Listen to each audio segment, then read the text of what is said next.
Young blood thinks there's always tomorrow. I miss your touch on nights when I'm hollow. I know you crossed the bridge that I can't follow. Since the love that you left is all that I get, I want you to know that if I can't be close to you, I'll settle for the ghost of you. I miss you more than life. And if you can't be next to me, your memory is ecstasy. I miss you more than life. I miss you more than life.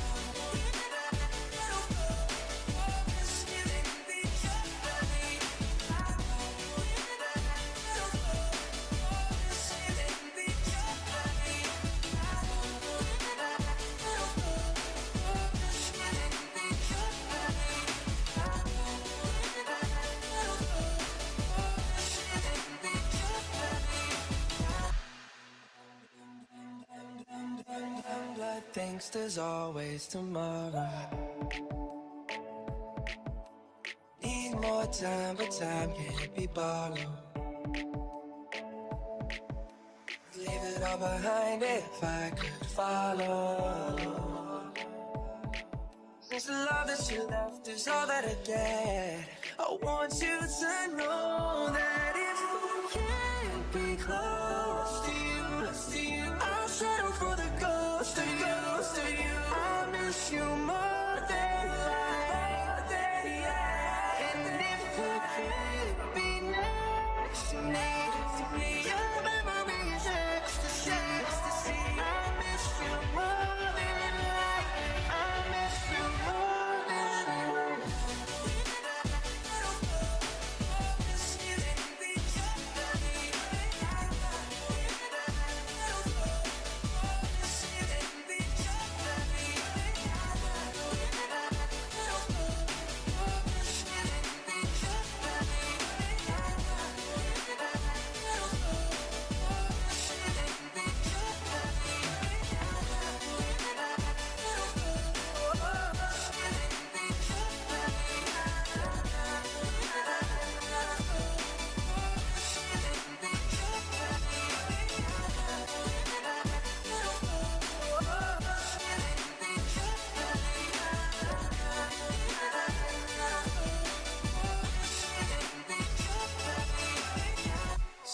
If I can't get close to you, I'll settle for the ghost of you.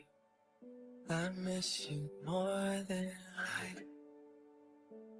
And if you can't be next to me, your memory is ecstasy.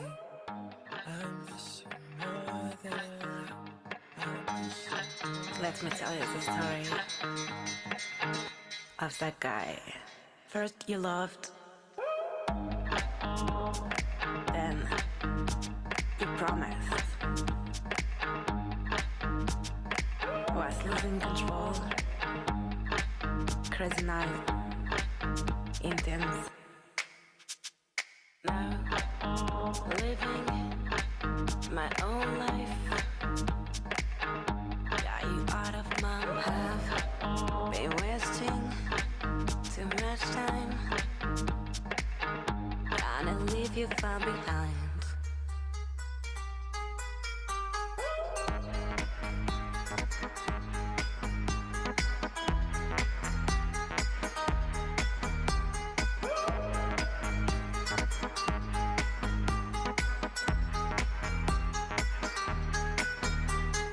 Then you run away.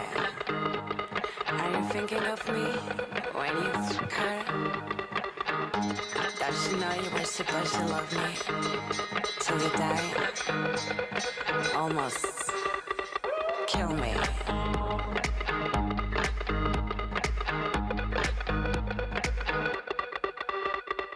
Now, living my own life. Got you out of my have been wasting too much time. from behind.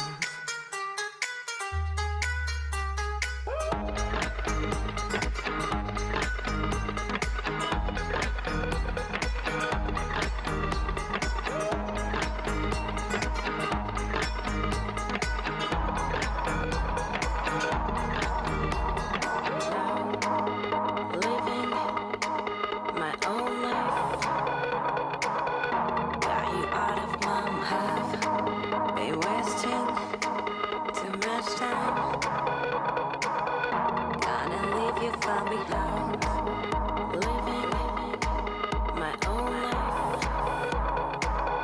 Got you out of my mind. Been wasting too much time. Gonna leave you far behind.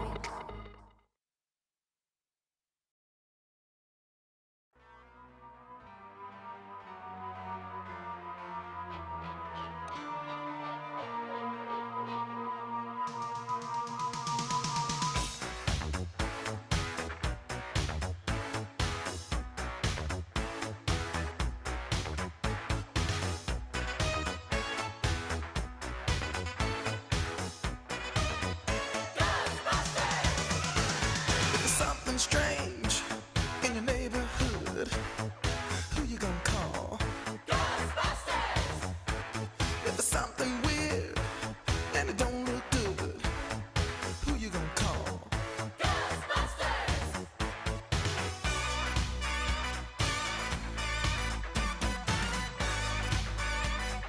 I ain't afraid of no ghosts.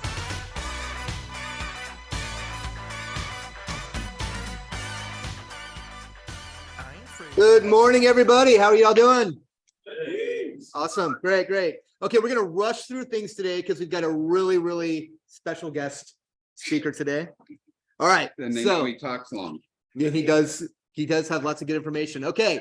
Millionaire Book Club. Okay, 14 sessions Tuesday at 1 p.m. at 1:30. This is led by agents. It's a lot of fun. There's a lot of good information. I encourage you all to go. Even if you've read The Millionaire Real Estate Agent, again, come in, contribute. You'll pick up new ideas, spitball with each other. Lots of good information. Next slide, please. Ignite. Okay, we're on to the session 13 and 14. Qualified potential with buyers and sellers, working with our own Robbie. Thank you, Robbie. It's gonna be fantastic. The 26th from 9 to 11. And then Cricket the following day from 9 to 11. Win with sellers, working with buyers and sellers. And then there's the rundown. All right, we're on the home stretch here.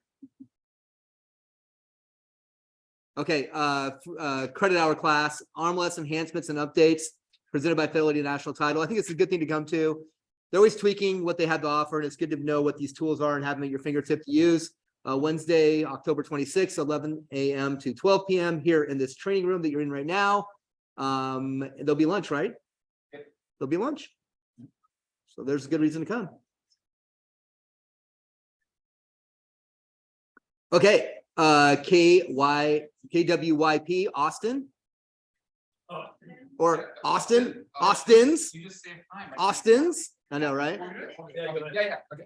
So this is the rundown, guys. I think I mentioned it last week that we were going to have more details. Here's all of the details. So we have a really good lineup of speakers, panelists, and yeah, it's going to be awesome. So I did get some more information. I think there's some questions over the week. I think there were some last Tuesday.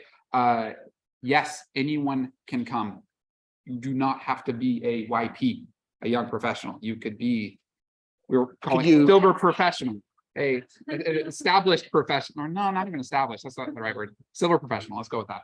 A seasoned professional. So mature. No, I'm pretty mature. Okay. No, but anybody can join. There is a ticket price for those who are not members of KWYP. It's $50, but in all honesty, you should probably see this as a mini mega camp. We have Cody Gibson and Aaron Hurd, who are both MAPS coaches, and they're both very successful local agents. So it'll be really good. Quick question for you. Let's say I'm a realtor at Shin Shin Realty. Can I? Yes, I can come. We're also using this as a recruiting tool. So if you have anyone who's looking to be or looking to just see what Keller Williams has to offer, this is a great way to show that. And so if you have anyone, there's the ticket price, we have the registration floating around. If you need it, you can always reach out to me or Austin Ramey or Marcella. We're all free on the leadership, so feel free to reach out to us. Wait, Marcella too? Yeah, so she's on it. She'll be there. And then I guess a little shout out. So Bradley King and Kylie Usher from the Fox Group, they're both going to be there on the panelists. That's panelists representing our Yeah. office. So And KWVP grown Megan Jamago Simpson as well. Oh, and Megan, yeah. So if anyone knows Megan Jamago Simpson, she'll be there as well. So it'll be really good. But November 4th, that's the big day. It's like a half day thing. So what time does it start? 10 to 3. All right. So it'll be, there's information with the address and stuff on the left. All right. So, Good deal. awesome. Be there, be square. And Andrew Anderson is coming back for part 3 on mindset, getting your mind right. Tuesday, November 8th. His last class was awesome. I don't know if you guys have been following this, but each one gets a little bit better. He's got great insight. It's not necessarily like your real estate business, but more about like how to like tackle your life. And of course, everything's intertwined. So I think he's fantastic. He's got such good information and he's got such a positive outlook. So come to that. And he has a book, I think he said last month. It Oh, yeah. comes out in 2 months. Yeah. No, I think it's November. I thought it was November. November? I That thought makes, so. yeah, because that's probably right. Yeah, I yeah. think I talked to him in September. He said 2 more months. Yeah. And he said it was going to be a bestseller. So I assume that means that he has some inside information and it will be a bestseller. Yeah. I find him very interesting, and I think he's just. I've talked to some people who I've done one-on-ones with him, and he's had big impacts on them. So next, Austin. Maybe it should have been you. Bean. Let's spice things up a little bit. Okay. I know. So Command Con. So this was announced a little while ago.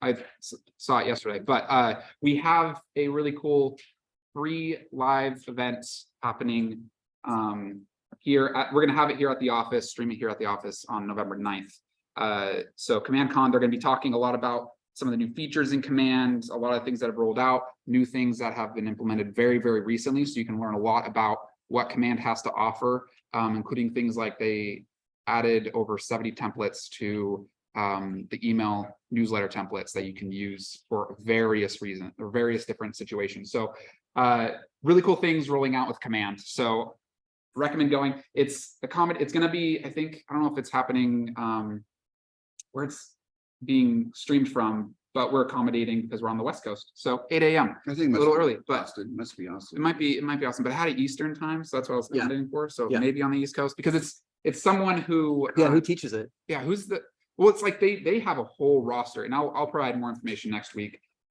make a little more details, but there's a huge Yeah, the guy lineup of people. who, yes, good. Not sure. I'll We'll check. find out. Oh yeah, I'll check. But yeah, even like Jason Abrams with Keller Williams is going to be there. And a lot of people that we saw at Mega Camp Yeah. speaking. The person who runs Command Com is Nick Baldwin. He's affiliated with KW, but he's not a KW employee. So he started doing this. He's a labs partner. He started doing this, and he's doing such a good job at it that KWI said, let's do it for everybody. And so Yeah. they're putting this on. I think you guys should all go. Look, when this first rolled out, like a long time ago, there were bugs with it. They since hired some really, really smart people who really know what they're doing, who've like rebuilding the whole thing from bottom up.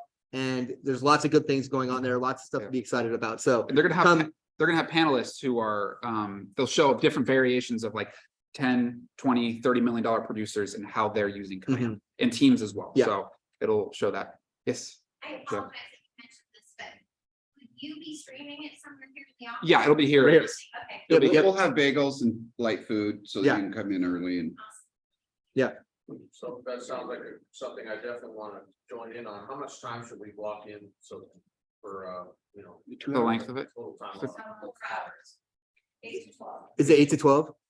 Yeah. So a lot of information. Yeah. Yeah. Bring your notepad. And it is Command Con, not Comic Con. You don't have to cosplay. If you want to, you could. Yeah. Um, Come as your favorite command character. favorite opportunity. I don't know. Like whatever you want to do. But you're good. Thanks, Austin.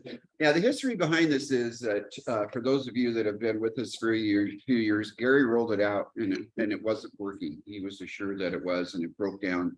And people across the country decided that they really didn't want to use it. And so he fired the person that was in charge of it. He called up Bain and Associates, which is an East Coast technology company. They're known for their tech.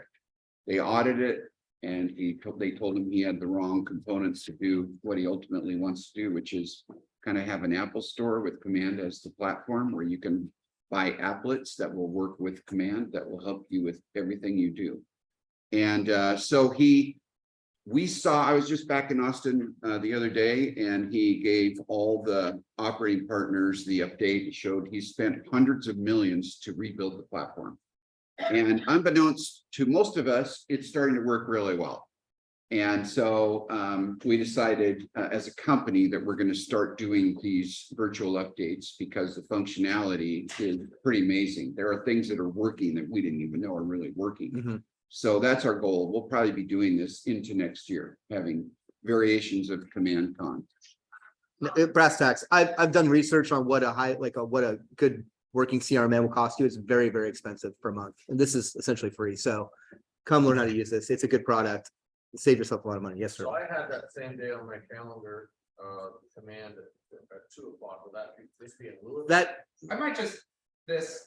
I don't know. yeah, there'd be a lot of commands. So we'll probably cancel that class. So I'll just adjust Yeah. the current, Yeah. slot I have. Yeah, that makes sense. Yeah, it'll be updated on the calendar. Right, thank you. That worked. All right. Any other questions about Command Con? Thank you. All right, save the date, holiday party jingle and mingle. Friday, September 16th from 7 to 10 p.m. at St. Irene's, which is over by La Industria. Live music, delicious hors d'oeuvres, festive drinks, and holiday cheer. Hope you all make it. What's that?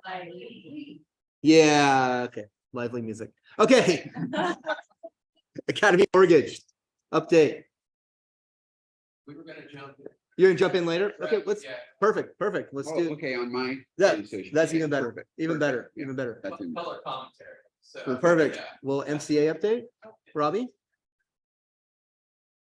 Okay, do you have my document also? Yeah, or the I'll slide out. I love this, So- by the way. Thank you, I Yeah. like being here. While he's looking for that, we're excited to announce that we are rolling out receiving wire commissions from title. Now, we spent so much time reaching out cash, so we're finally there, we can do it. Is that the right one? Scroll up. yeah.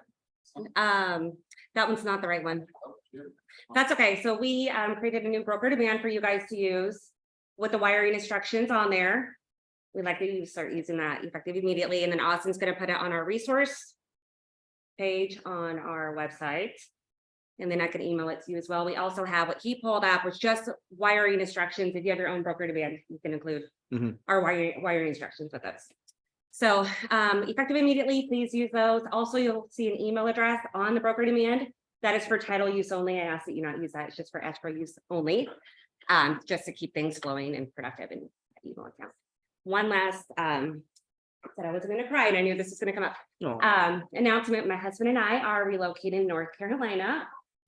But good news is, you're still stuck with me. I just won't be here physically, but I'll be working remotely and available to you guys all the time. So still your MCA, but To be virtual MCA. remote, virtual, yeah, available.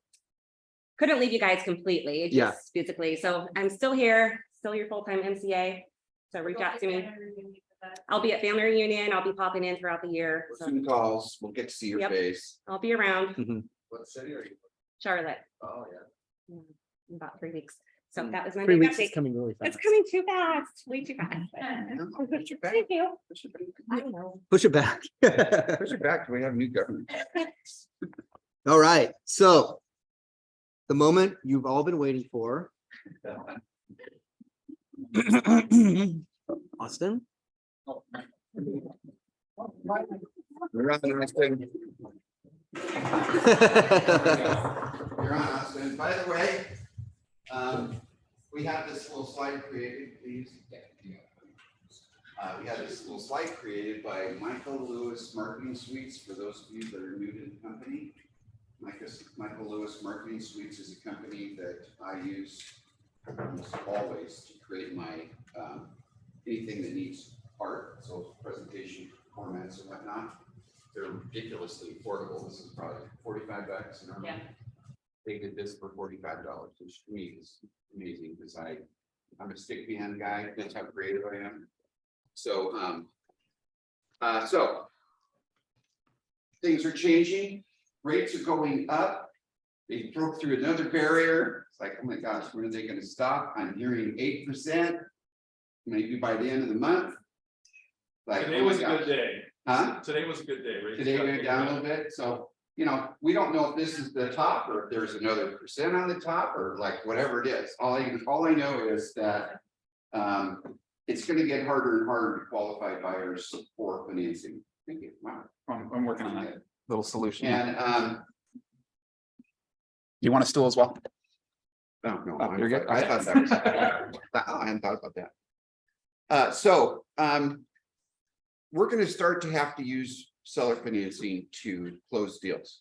And I had a conversation, we had a luxury meeting, and Bradley in our office, who's going to be at the Young Professionals meeting, just had to convert a transaction to seller financing to get it closed, which is exactly what will start to happen more and more.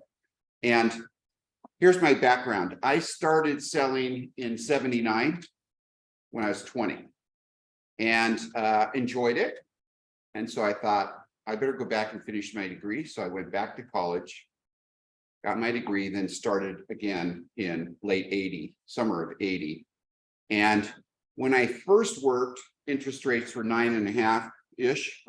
And then when I got back, interest rates were 10.5 when I started again after finishing my college. I haven't had like 15 credits or something. And so then I worked full-time as rates went to 11 and then 12 and then 13 and then 14 and then 15, 16, 17 and then 18.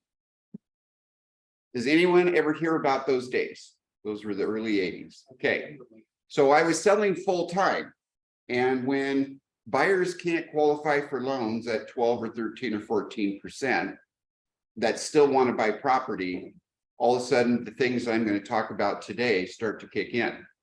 And so Brad and Josh are here, our partners at Academy, because there are other options besides this, and we're going to start just hammering this home with everyone because, you know, there's buy downs, there's adjustable rate mortgages that are available through Academy, but you're going to have opportunities for seller financing. And I wanted to give you a taste of what that could look like, because I'm going to start teaching it, because I want, you know, when the market is slow, one transaction is the difference between sleeping at night and not sleeping at night. I have been there many times in my early part of my career, especially when that was going on. I had, like when the rates went to 11%, I had a dozen VA loans, Oregon State GI loans, which were needed at the time, all failed in one weekend. And that kind of changed everything. One thing I learned about myself is I sell a lot better when I'm not under financial pressure. And I think those of you that are starting this industry, you're going to want to be really clean on your finances so that you can sleep at night if you don't do a transaction for a little bit. And every transaction you close is money in the bank, and it's a way to move forward. So basically, seller financing is when a seller uses their equity as a loan, right? That's what it is. They're leaving their equity behind to help finance the transaction. And the good news about today is that as the sellers have massive equity, because it's gone up so quickly, they have massive equity. So the types of seller financing that you usually run into are what we call a first note and trust deed. These are things that you would have learned when you got your license, but that you probably don't really care about. But now it's going to start to come back and make more sense. A first note and trust deed, which would be similar to a lender. You would use those if there's no loan on the property. It's free and clear. You can use a first position, note, and trust deed. a second note and trust deed, similar to a lender, where there's a first position note or mortgage, or, you know, whatever you want to call it when you're talking, and you're going to be in the second position. So let's say today I have a loan on my house for 300,000 at B of A, and I want to put a second, we call them second mortgages, at least I do, because my generation, they were. We used a lot of mortgages. Today, they don't really. It's now it's notes and trust deeds. So that's a second. And then land sales contracts. How many people have heard of land sales contracts? Okay, so land sales contracts, believe it or not, Oregon is one of the few remaining states that even allow land sales contracts. Because land sales contracts are a different document altogether. It doesn't convey title. A land sales contract is a little bit more powerful than an option agreement. So it conveys an interest in the property. You still have the covenants of a trustee, you have to take care of it, that sort of thing. There still is a promise to pay and everything around it. But with the land sales contract, you don't transfer title. They don't get a deed. So historically, some of my owners wanted to use a land sales contract because if you don't have the deed, you can't get a second mortgage. I'll repeat that. If you don't have the deed to the property, no lender will give you a second. Because they have to foreclose on the contract first. It's really, really messy. So they don't do it. Commercial lenders will not give you a loan if you're buying a property on contract. So if I'm representing a seller and he's worried about the qualifications of the buyer, we would use a land sales contract historically, because we didn't want the buyer to have the ability to put any other liens on the property in case they got into trouble. These are still available. Why would that matter? If there's no first in line, first in time, you know, why would it matter? Like, why would I care? Like, I'm gonna get my money. Why would I care about the second? Well, what party are you, the seller? I'm the seller. Okay, so if I sell my property on a land sales contract, then I know that that buyer 5 years from now, 10 years from now, will not be able to go into a commercial bank and put a loan behind me. If they put a loan behind me and they don't make the payments and they get foreclosed, and the first position, I may have to pay off the second.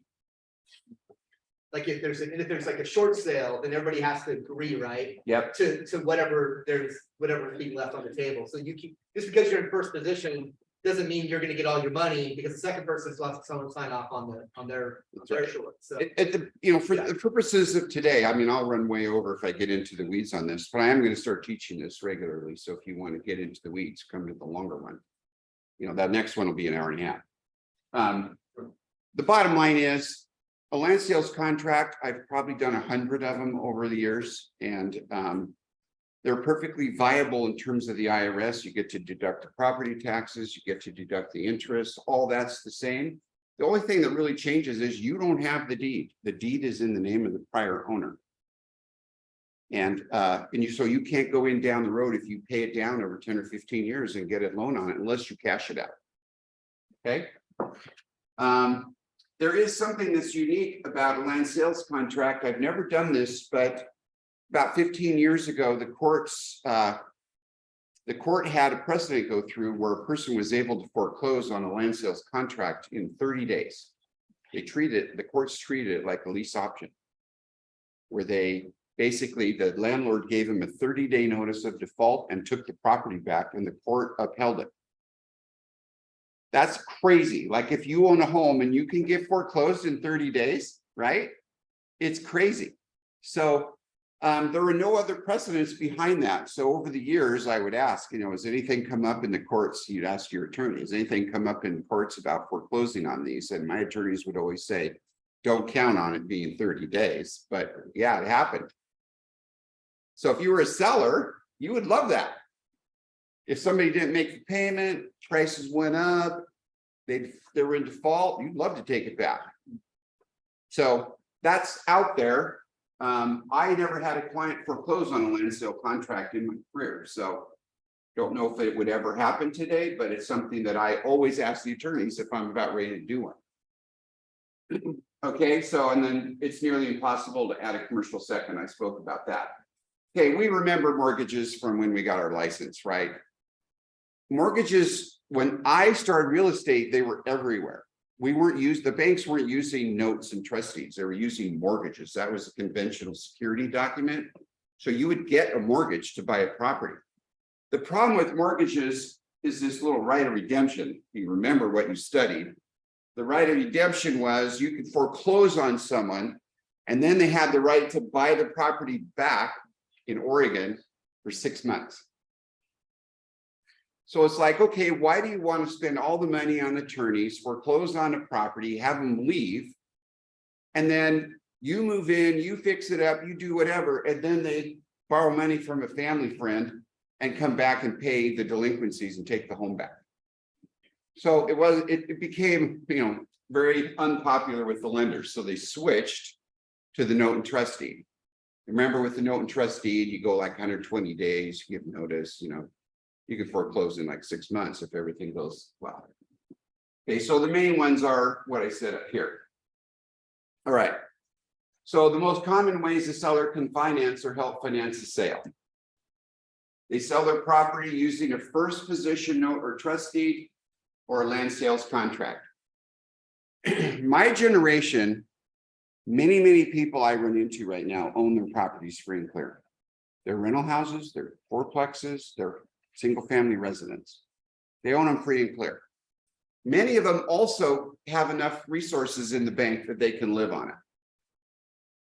So then suddenly, the idea of selling it with a land sales contract or a first position note and trust deed becomes attractive. And I'll show you the math in a minute. It's easy, it's quick. Guess who decides the financial worthiness of the buyer? The seller. So you don't have to go through a full application. Now, when I'm representing a seller on a land sales contract or a note and trust deed, we get a credit report, we get tax returns, we get a financial statement, just like a bank would, so that they can make a judgment on whether this party has the opportunity to pay or not. So, but it's the seller that says yes or no. It's not a lender. And carry a second position note and trust deed, same thing. If I had a seller that said, I'm willing to carry a second to help this sell. Now, I had this in the Great Recession. I probably did this probably 6 or 7, maybe half a dozen times with builders, because the buyers couldn't qualify to buy their houses. So the builders said, instead of getting my profit at closing, if I can sell it for this price, instead of taking that profit, I'll do a second, because if I don't, I still have to make $7,000, $8,000, $9,000, $10,000 a month payments on a vacant spec house. And so when things got really tough in the Great Recession, I had a few builders that said, if I can get a second, I'll do it. They could get that negative and they'd take their chances that the buyer would make the payments. So if you had 2 doctors, you have to, you're now in the position of deciding creditworthiness. So if you had somebody that declared a bankruptcy 5 years before, or if you had 2 doctors, you could see there's a spectrum of people that might be qualified. And we have to help an owner by getting documents and helping them understand how to qualify someone.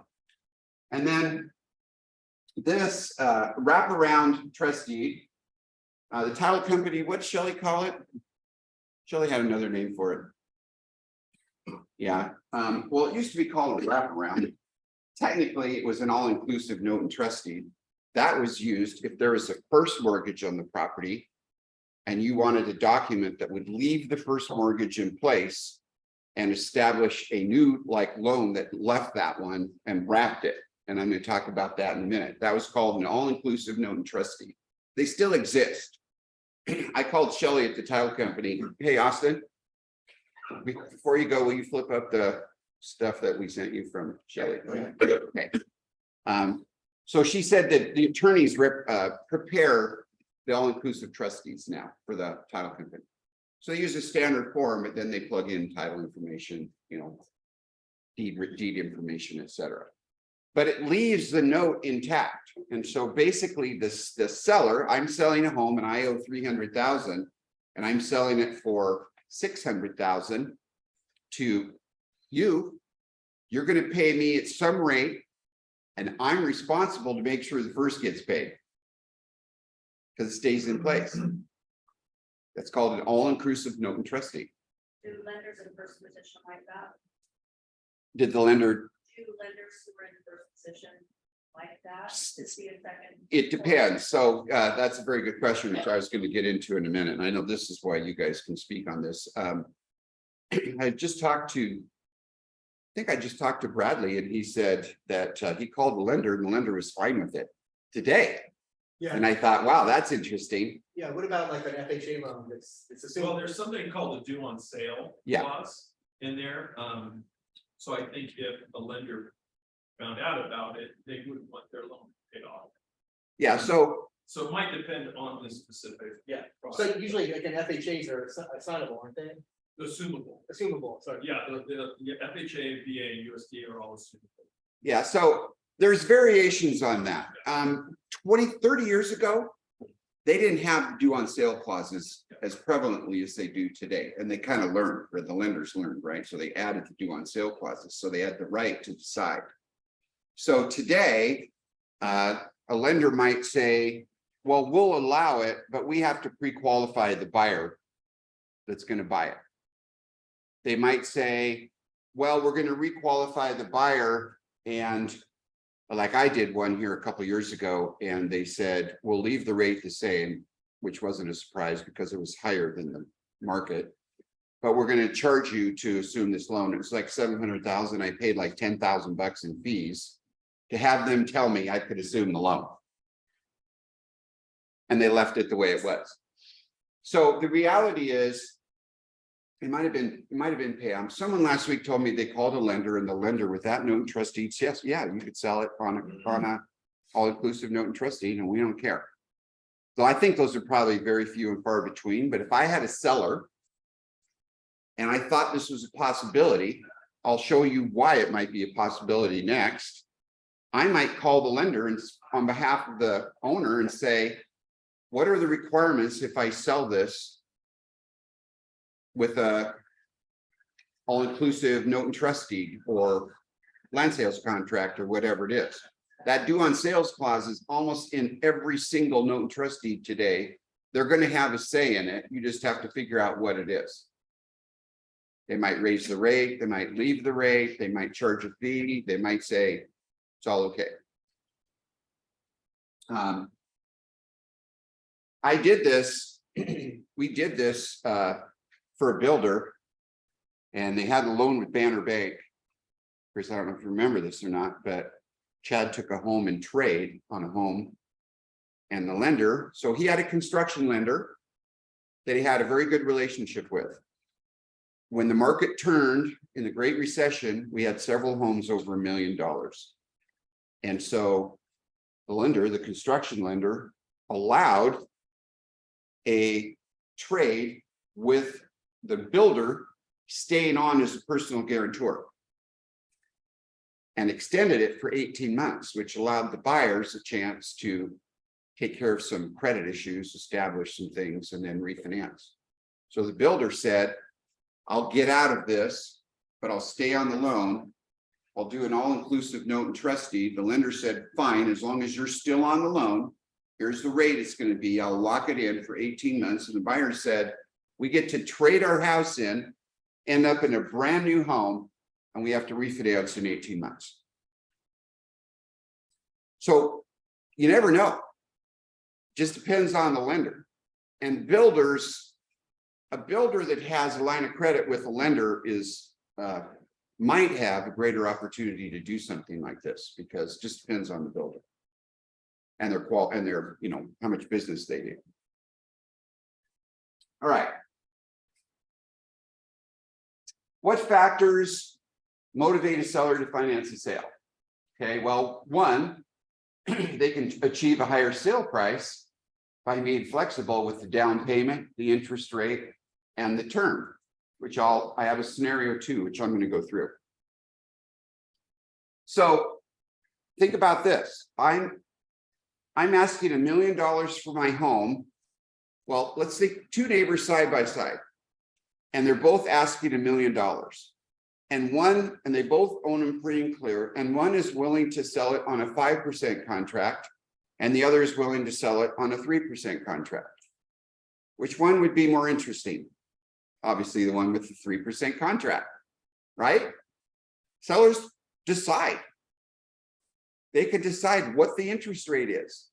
I've had sellers say, you're pretty high risk. You've got some credit issues, but I still want to do the deal with you. So here's what I'm going to do. The market rate is 8%. I was going to do it for 5 or 6, but I'm going to charge you 7 because you're higher risk. And he might say, hey, I am higher risk. I still want to do the deal. So sellers get to make that decision. They also can decide how long they want to carry the financing for.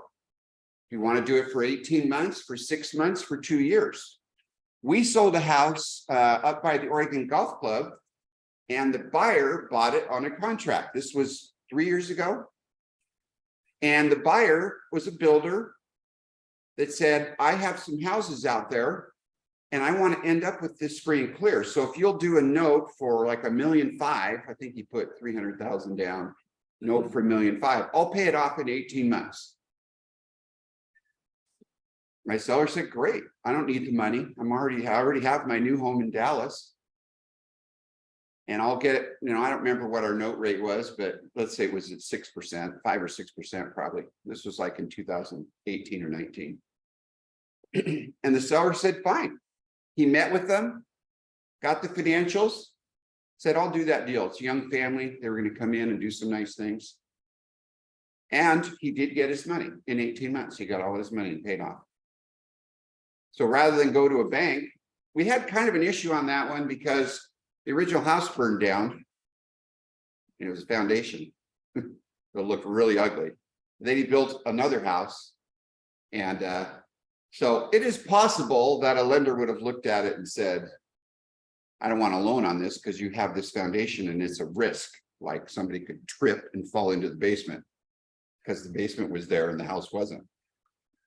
Or on that one, he put a lake in, it was 20 acres. He put his own private lake in, and the county did a flyover and flagged his property as an illegal lake. Yeah. So they wanted him, they basically sent a letter to him that said he had to take the lake out. So the buyer said, I'll deal with it all. I'll take the lake, I'll deal with the county, and there was going to be a legal battle. And I don't care about the foundation because I'm going to take it all out and eventually build my house there, and I will pay you off. He cleaned up a mess for this guy, basically. So in that case, we probably used all-inclusive note and trust deed. I'm sure we did. Okay, because he owned it free and clear. All right. Create an income stream on equity and have it secured against their own property. So if you do these, one thing you realize is that the owners feel a lot better about carrying paper on their own house that they know, especially if they've cared for it. Imagine someone asks you to loan money on a house that needs a whole bunch of work. You might be a little nervous about whether they can actually fix the house up and make the payments. But if you have a property that's in good condition and you have somebody that you think you want to make the deal with, take the income stream. That's going to happen more and more. And I have an example. I'll show you why. Minimize taxes by accepting principal over time. Okay. So if you sell a property and you have a gain, so let's say that it's your residence. We know if it's your residence and you're single, you get that $250,000 exclusion. If you're a couple, you get a $500,000 exclusion. But what if it's over 500, or it's your rental house, a rental property? and you take cash, you have to pay tax on the gain. And the tax can be, I just paid 39% on one. 39% tax, that hurts. So I have an example here, which I'll show you why you might not want to do that. So in this case, when you receive payments, so think about when you make payments to your lenders if you own a home or you help clients buy a home. Each payment has a portion of principal and interest, right? And we've all heard that in the early years of the loan, very little goes to reduce the loan, but over time, more of the payment reduces the principal. Because the payment stays the same, but the curve of the loan goes down. So if the seller carries a contract for, let's say, $500,000 and he's receiving payments, the amount to principal, that principal was gain on the property. The amount that pays that gain down might be $5,000 at the end of year one. So he has to pay a different kind of a tax on the $5,000 than he does on the interest component of the payment. So if you're lost, I'm going to teach this again a few times, and I will break it out because it does get a little confusing, and I'm trying to touch the top of the trees here. So when you make a monthly payment, whether it's a note and trust deed or a contract, every payment has a portion of principal and interest. The interest, if you're receiving that, the interest is taxed at one kind of rate because it's called unearned income. And the principal is taxed probably at capital gains rates, which give you a little break federal, but not great Oregon. I'll show you that in a minute. Okay. So there are reasons where a seller might say, I do not want to sell this rental house right now because I am making a ton of money. I just sold my business. I just sold another property. I had some event where I have a whole bunch of money coming in right now. I do not want to have this gain and pay even more taxes. Okay, does anyone know, do you all know that the more money you make, the higher tax bracket in the United States? Okay, good. So what happens is if you sell a home when you're having a large amount of income, that home is added to the top. And so he pushes it to the highest tax brackets. So people have said to me, I don't want to sell this and take cash this year. So how about if we do a 3 or 4 or 5 year note and I'll get paid down the road? Down the road, I might have established residency in Washington or Phoenix or Las Vegas, lower tax states, Florida. That would reduce my taxes. Okay, that's the reason. Okay. The only way to sell an otherwise unloanable property. So you get a property that has a mobile home on it, and the mobile home is sitting on cinder blocks and it has a metal skirt. The lenders aren't going to loan on that. It's not a home, but there's value in it. In fact, it might be situated on the lot with a beautiful view of a lake or mountain. And you can sell it for X with the mobile home. Somebody's really happy with it. It's a 3-bedroom, double wide. It doesn't have a foundation, so Brad can't loan on it.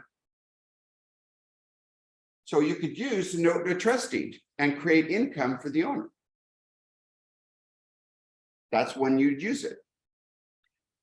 Have you ever sold a home without a foundation yet? They don't like loaning on homes without foundations, do they? Yeah, I've had a sale in my career where we had to put a foundation in to loan on it. That's no fun. Takes forever. More complicated today than ever.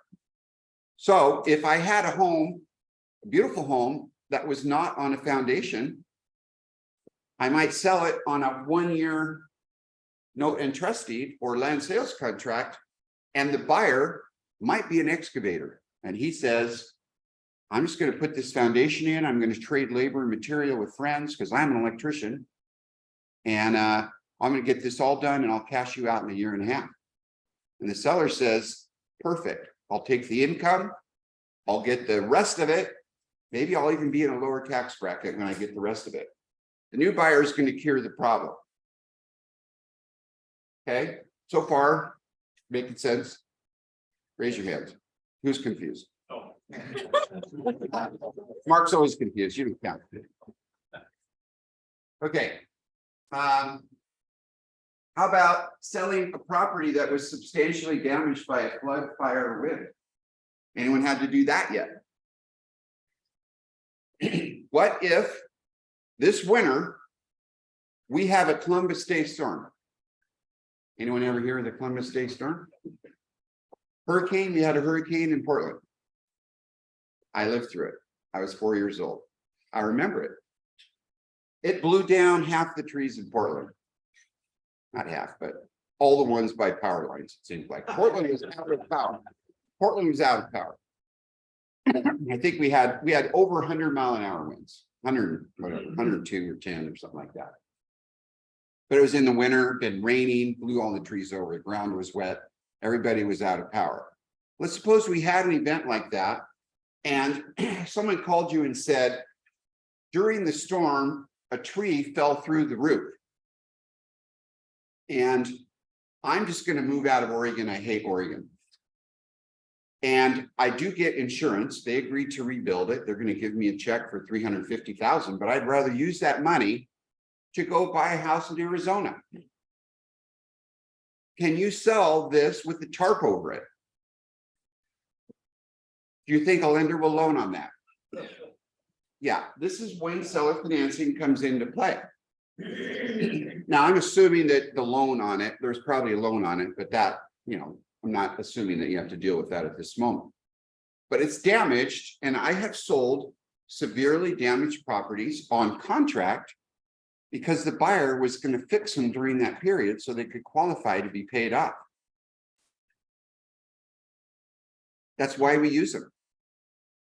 Now, if you haven't had a sale for 2 months and you can close one of these because you know how to do this and it's a $700,000 house, that's a lot of money, right? $20,000 commission a month. Yeah. Could you get a new construction loan for something that is severely? FHA. Okay. Probably. Rehab. Yeah, Rehab that's what I loans, was yeah. thinking. Yeah, okay. Yeah, the problem is in Oregon, if it's pouring down rain Right. and you have to go through one of those rehab loans, their documents will drive you crazy. I mean, it does work. I've done it, but there's layers of paperwork. You have to get bids. You have to, Hard money. yeah, it's fairly difficult to do when you could just sell it on a contract to a young pup that could Right. just say, I'm going to knock that out and get it done for you. Okay. So yeah, I mean, shoot, we just had a fire, right? We've seen floods not far from us. We have wind. We could have any of those this winter. We could have a big freeze. I had a home. Chris, you remember this?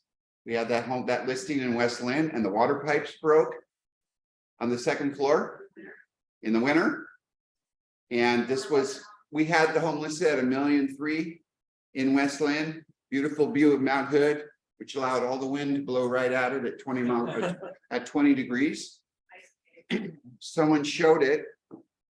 Well, not quite sure how it all happened, but the pipes, unfortunately, one of the bathroom water pipes went through the ceiling of the second floor for the master, and it wasn't insulated. It froze. The owner was out of town.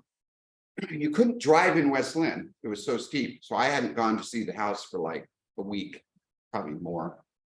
And got a call from a neighbor. Do you realize that there is water and ice coming out of your listing? I'm like, what? Turns out I drove up to it and you looked at the side of the home and the water was filling up the main floor and coming out the siding. So there's a band of ice like around the main floor of the house. It was the weirdest thing. And it flooded down and into the basement, and the basement had 18 inches of water. Oh, no. Yeah.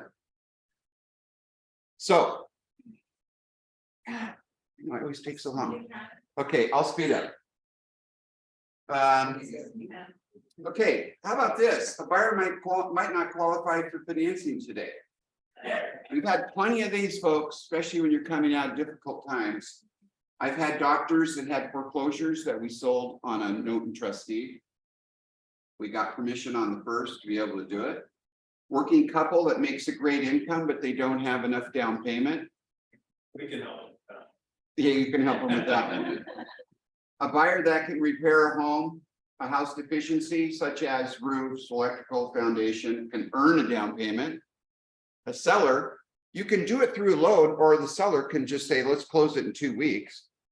And you take the next 2 years to fix this and then pay me off and you Yeah. get all the gain. If you were to have like a house that's rough around the edges, then somebody would probably buy and flip. And there's a lot of people out there willing to do that, but they all have cash.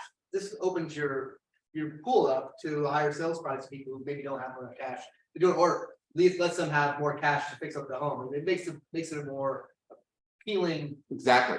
I have a flip. Yeah. I have a home, needs a whole bunch of work. Yeah. Been terrible, and a flipper offers me 500 because that's all the cash he has, but I say, I'll take 550 and put 100 down and don't pay me for 6 months and then pay me off in a year and a half. And I'll make an extra 50 grand. Win-win. It's a big win. Yeah. Not enough time on the job, new career. Our lender partners can take care of a lot of that, but sometimes they can't, because when the market gets difficult, sometimes the lenders get really difficult to be able to qualify. And the seller could say, I'll do it and let's get it closed. Rates went up so quickly, they no longer can afford a home in their neighborhood. Well, we're already seeing that. Yeah. And maybe there's a seller in a neighborhood that would carry financing. Time to repair credit and then finance. These are things that a lender would say to a buyer. But if you could sell on contract or sell on a note and trust deed, the buyer can do the same thing. They can repair their credit. Or they have trade-in items that the lenders don't like. Like in a good market, they're not as picky, but in a bad market, they get really tough. Like a luxury boat. I had one with the timeshare. The lender said they wouldn't accept the timeshare as down payment, but the seller would. The seller saw value in it and said, I'll take that timeshare. That was part of the down payment. All right, basically things lenders don't like. All right. Okay, here's some reasons why they might want to do this. They'll achieve a higher selling price by being flexible with the lower down payment or the interest rate and the term. They're all negotiable. The seller and the buyer just go back and forth until they hopefully get an agreement. It might not qualify for financing. We talked about that. Okay, scenario one. This is the one I threw out there the other day. Bradley and Betty decided to sell their threeplex. They owe $325,000 at 3.5. Their accepted earnest money agreement is for $950 with $250 down. And the seller carried note and trustee for $700,000 at 5.5%. What is their blended rate of return? What are the obstacles to doing this? So this is the situation where there's an existing loan on it, right? The existing loan is at 3.5. I took out a loan several years ago, got 3.5, and I'm paying on it, and the balance is down to 325. But I can now sell it for $950. So I can worry about 700,000 and I can get 5.5. Oops. Uh-oh, these are out of order. Oh, shoot. Okay. Somehow they got out of order, I'm not exactly sure. But in this case, here's the math. They sell it at 950. The down payment is 250, the balance is 700. Following me, right? They're going to carry a note at 5.5% for 700. That's what we talked about. That interest is 38,500 a year. It's an easy calculation, 5.5 times 700. But remember, in this case, the seller pays 11,375. That is his first. 325 times 3.5. So the seller, the first, in this example, the first is going to remain in place. So the seller is going to receive 38,500 a year in interest. He's going to pay out 11,375 in interest. Follow me so far? Okay. So the net dollars after the payment, 27,125. That's 38 minus this, 27,000. So let's determine how much equity is earning the 27,125. His note is 700,000, right? But his loan is 325. So the money he's leaving behind is 375,000. Everybody follow that? Okay, so he's earning 27,125 on 325,000.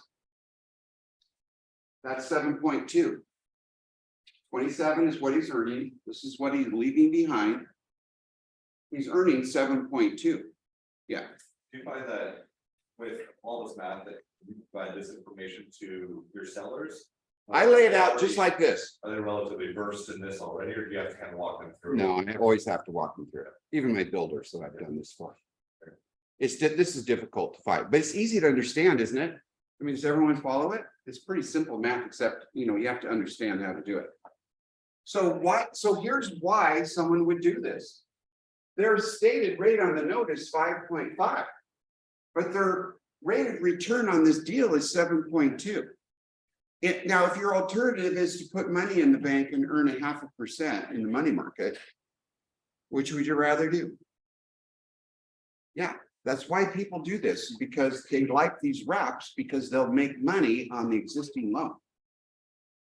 So here's another way to look at this. On the first of 325, he's earning 5.5. But he pays out at 3.5, so it's a 2% override, right? That's simple enough. So that 2% is $6,500. It is 2% difference on the 375 that he left.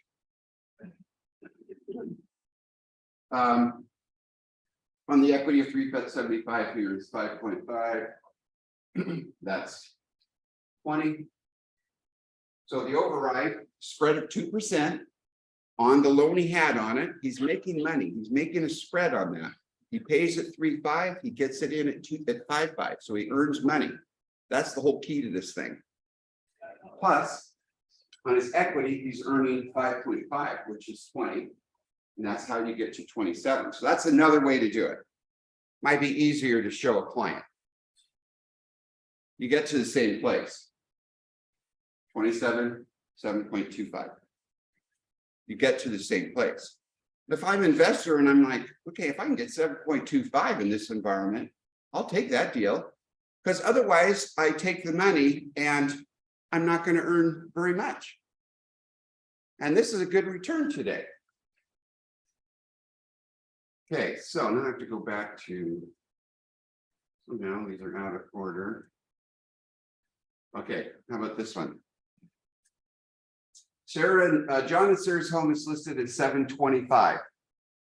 Their home has not had any offers. They already bought their next home. They do not need all the proceeds of the sale. In talking to the realtor, Jenny, she mentioned that she has a couple that love the house, but their highest interest rate makes them no longer eligible.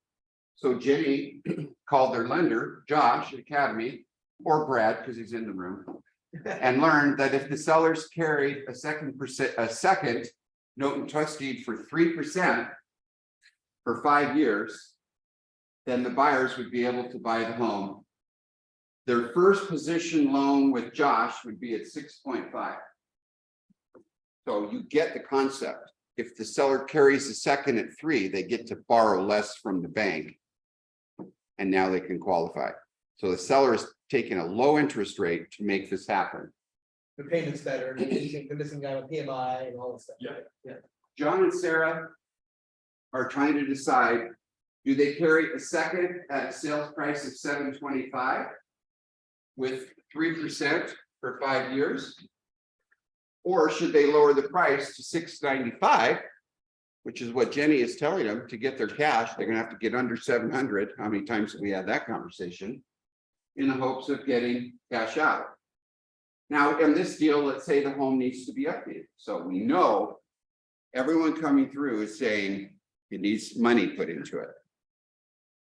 But these buyers say, we'll do the work. We're happy to do the work. We have friends and family that can help us with all of that.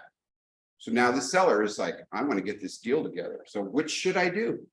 Take a 725 deal with the second, leave some equity behind, or take a lower price and get my cash?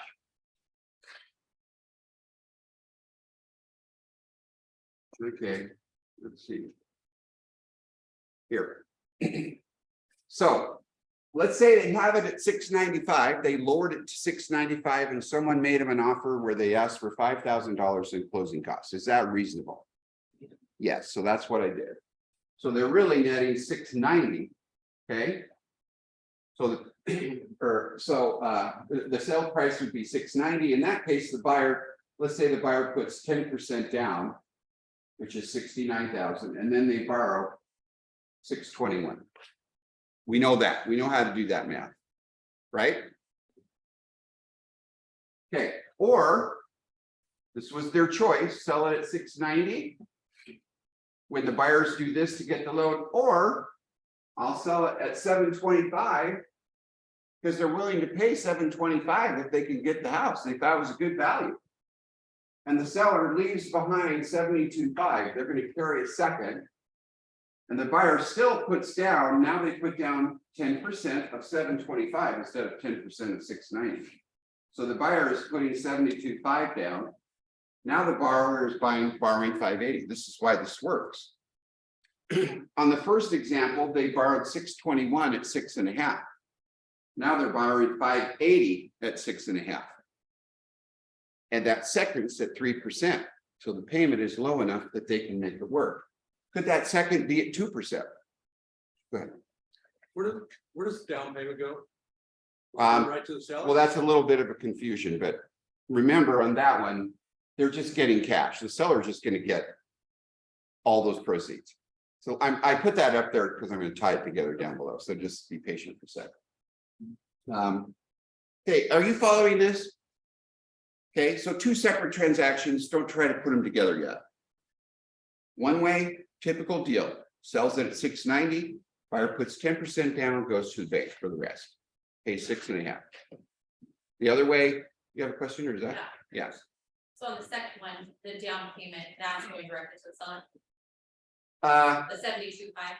The buyer, the seller is going to get the 580 loan and the down payment that the buyer puts down, right? Goes to the lender. Goes to the, this go to the seller when it sells. Oh, The lender is going to loan 580 and the buyer puts down 72.5. So now we have 72.5 plus 580. That's the cash in the deal. That goes to the seller's side. So they're getting 652.5 rather than 690. Yeah, don't confuse it. I'll show you down here. Okay, so here's the question. I'm going to teach this again if you're confused. Okay, here's the question. Seller can get 725 minus 690. So 725 or 690, which do I do? 725 and leave a second, or 690 and get cash? Which do I do? The difference is 35,000. So he'll get 35,000 more if he does the financing, because the buyer is willing to pay more. I have had that 100 times in my life. Okay. So he gets with the higher selling price, he gets 35,000 more on listed, and then he's going to get interest for 5 years on that second. Are you following me? Forget the top one now. This is just one transaction. I'm selling it for 72.5. The buyer puts 10% down. I carry a second. The buyer gets a loan. Now I have a second on that property for 72.5. Right? Right, Alex? You're scaring me. Yeah, so Yeah, so the seller is going to get cashed out for the 10% down plus the loan amount from the bank, and they're carrying a second mortgage for 72.5. When this is done, the seller's second is a lien on the property. It's a note, it's a lien. He doesn't get that money for 5 years. He gets payments on it. But what he does get is the buyer's cash, just like a normal closing, the buyer's cash and the loan. Or what the buyer gets, or the seller gets. I get the down payment when it closes. Yeah. And then I get paid monthly. I service the loan. You get the down payment and you get the loan amount, the first mortgage amount. You're just leaving back, you're just taking a second. Yeah. In this example, this is cash right here. That's the cash generated in the deal At closing, at closing. so my loan's paid off. Correct. Yeah, oh yeah, exactly. Well, Yeah. yeah, on that way, yes, the loan's paid off, exactly. Okay. 725 minus 690 is $35,000 price difference. We've established that, right? So if I go for 690, or do I do 725 and finance part of it? The difference is 35,000. Okay, but here's the real financial decision. The 35,000 is the price difference. Now I have a second.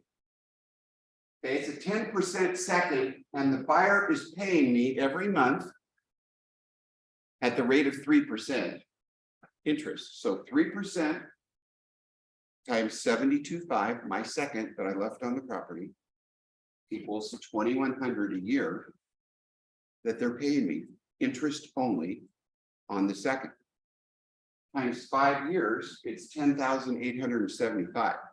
So if I choose this deal, I'm getting 35,000 more, plus I'm getting 10,875 over 5 years. So the total difference over 5 years is 48,875. Does everyone follow that? Shake your head, please. Yeah. It not so much as the second, but like the seller becomes private money lender. That's basically what he is. Yeah, I should have said that. Thank you. I said that in the very beginning. The seller is basically becoming the lender. Right? If I'm understanding correctly, in this example, my loan is taken out at closing. Yeah. So it's not a second, it's first. No, because Oh, it's a second for the buyer. Yeah. on this one, the seller's loan is being taken out. Exactly. Because there's enough cash to pay it off. It has to be the first of 580. Okay, let me get to the end and then I'll go through it again. So we're making 35 plus 10,875, which is 45,875 more in the 5-year window. Okay. That's an average rate of 7.2. 45,875 divided by 5 years is 9,000.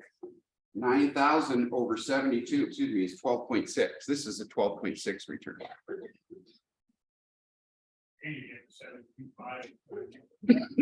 Pardon? Right.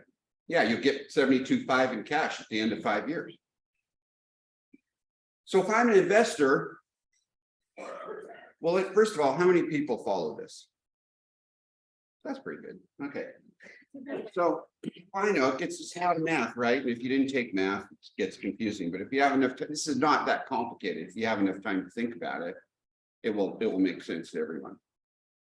So again, he's saying, I'll take the 725. Okay. And I'll make 35,000 just on the price difference. So in 5 years, I'm selling it for 35,000 more.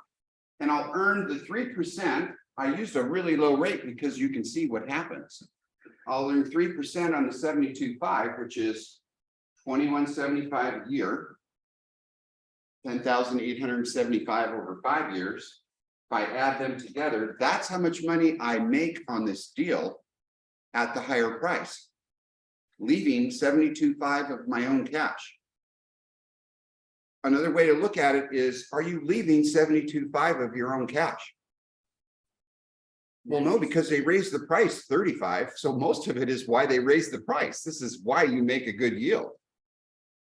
So this is not right. I don't know how that got in there. I didn't catch it.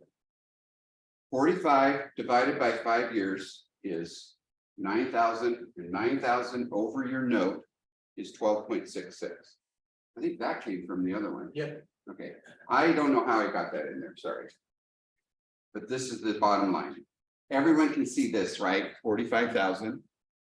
And 9,000 a year over your note is a 12.66 rate of return. I'll go over it again many times. If you don't know, call me. These two examples, folks, I have done dozens of times.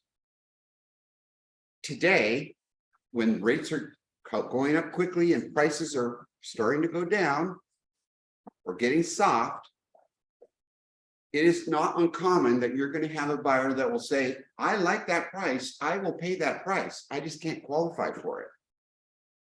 And this is how you can put it together. I've done this with builders probably 50 times. When the market turns down and they start to realize they're not going to get their price, they'd rather. Okay, I won't get into my third one. That's at my class. Okay, so just accept this. If the seller does this, they're making an average annual return of 12.66% on the money they left. That's a pretty sweet return. Most investors would do that. That's why you do seconds. This is perfect if someone's like downsizing, right? Yeah. Any risk for taking a second one? Yeah, so, you know, if you're in a second position, if they default on the first, you might have to step up and make the payments, foreclose on them, whatever it is. So there is a risk. Yeah, you would go over that with your owners. If they're doing it on a property they own like this, they usually feel more secure. I can just tell you psychologically because they know the property. But some people won't do it because they don't like the risk of potentially having to go back and foreclose on the people that they just did this with. It can happen. It's not happened to me. I have done deals like this where the people fell behind on the second. And I had to meet with them, you know, on behalf of the seller a year or two later and kind of reach a modified note. And they still got paid. Yeah, and it's not like we're sitting on this. I personally don't feel like we're sitting on this huge housing bubble too, right? So if prices go down, maybe they go down a little bit. So don't be your big worries, like if the bubble bursts, all of a sudden the property's not worth the 10% you're carrying, right? Yeah. Well, I think that we're probably not in that place. I think it makes a lot of sense. It does make sense. And we'll have people that do this. We'll have people that do this. Yeah. This might be a redundant question, but the house is still the collateral for the loan, and if they default, the foreclosure process is similar to a bank was the lender. Is that right? Yeah, so what would happen here is if they fell behind in the first and I'm carrying the second, then I would sit down with those buyers and try to reach an agreement where if I cleaned up the deficiency so it didn't get foreclosed, that they increase my note, we modify the terms, we see if something is happening in their life that would cause them to be able to make the payment, or it goes to the auction block and you might have to go in and be the buyer of the note because you still have an interest in the property. So this is all language that we haven't had to talk about for a decade, folks, because so those of you that have been in the business less than 10 years, this is like speaking Chinese. You haven't had to do it. But now we're getting into a market where I'm going to start teaching this because I know that if you can put one more deal together, and it just happened, or Bradley just had to do it to keep a deal together. He had to switch to seller financing because the buyer ran into some hurdles with zoning on the property and what they were trying to do.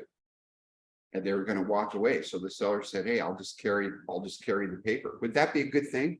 His deal was probably $1 million, I think it was $1.4 million or something like that. It's a lot of money. Yeah.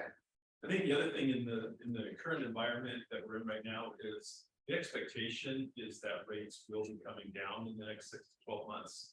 And that's the expectation.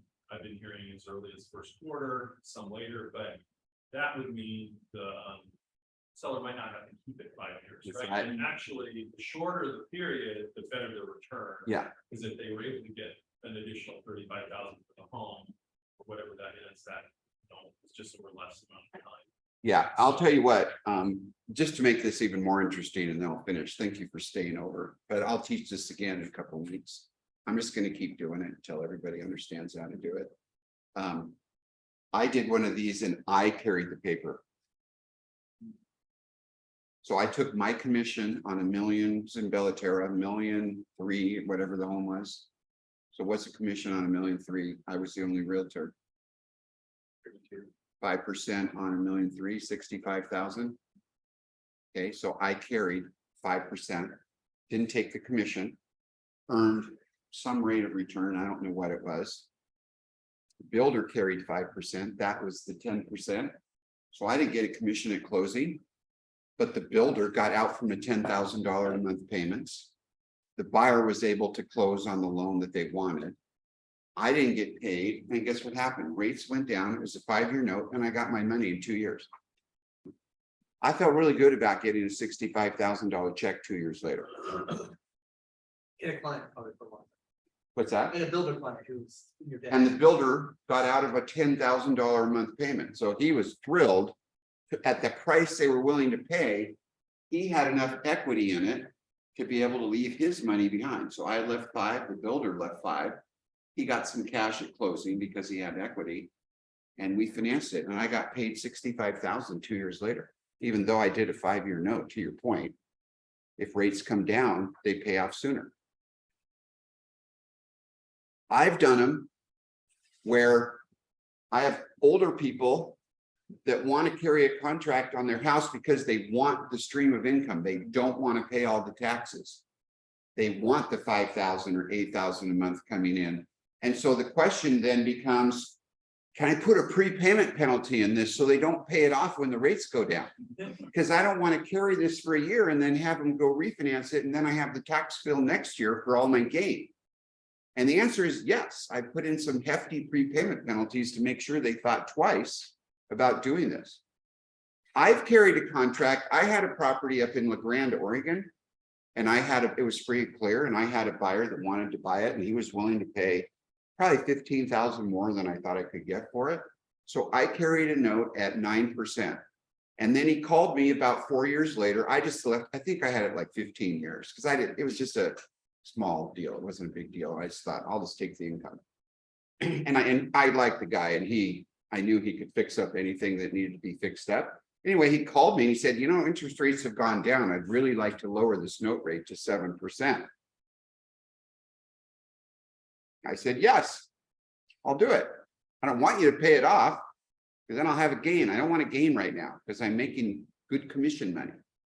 I'll just take that and we'll stream of income. It pays for whatever it paid for, gas or something. And so I adjusted the rate. That's the beauty of seller financing. You can play with it. And then he eventually went in and got a loan to pay it off and asked me if I would discount it. After all those years, would you discount it 10%? No. So he paid me off. Good stuff. All right. Thanks, Dwight. Good stuff. So I'll do this again. Just, you know, we'll get deeper and deeper into them. I'm intrigued by all these different ideas. My mind's spinning with all this good information. So thank Yeah. you. Go ahead, Brad. Just a final comment, Yeah. if you do have a seller who maybe they can't afford to do a seller second or something like that, we do have, they can do seller credits that will help buy the rate down, either permanently, or you could even do, we have a 2-1 buy down. Yeah. So you can take a 7.25 rate down to 5.25 for a couple of years. So next week on our call, is it Andrew next week? What I want to do is I want to start doing the math on that 2-1. So rather than talk about a 2-1, let's show what it does on a $700,000 house. Yeah. Okay, so here's what it would have been for a payment. Yeah. Here's what it is the first year. Here's what it is the next year. Okay, We and have a then little here's calculator that can do that, and that way you Yeah. can tell your seller what it would look like. Yeah. Rather than discount the price, there's a way to maybe offer that. yeah, you could do Yeah. points too. So these are just options that you're going to have to start working into your deals. In the day, I would have sellers pre-agree to discount points, and I would advertise, you can get an X rate loan on this house. Seeing a lot of that out there right now. Yeah. That's right, because the people are figuring it out. I gotta get, how am I gonna get the one buyer that's gonna pull the trigger for 900,000 in this community in the next 6 months to buy my house? That's what it's starting to feel like. If you have any listings, you know that people are not coming through. So you have to find a way to attract them, and that's what we used to do. I had 3-2-1 buy down. Yeah. Yeah. Just because I'm old, I will tell you that I had financing where the builder paid 10 points. Jeez. 10 points, and the buyer got 12%. Like, that's how bad it was. 10 points on a $400,000 house, it's like 40 grand in points to get out from under it. So, Awesome. Thank you. okay, Good stuff. sorry I went over, but thanks for staying. Have a great week, everybody.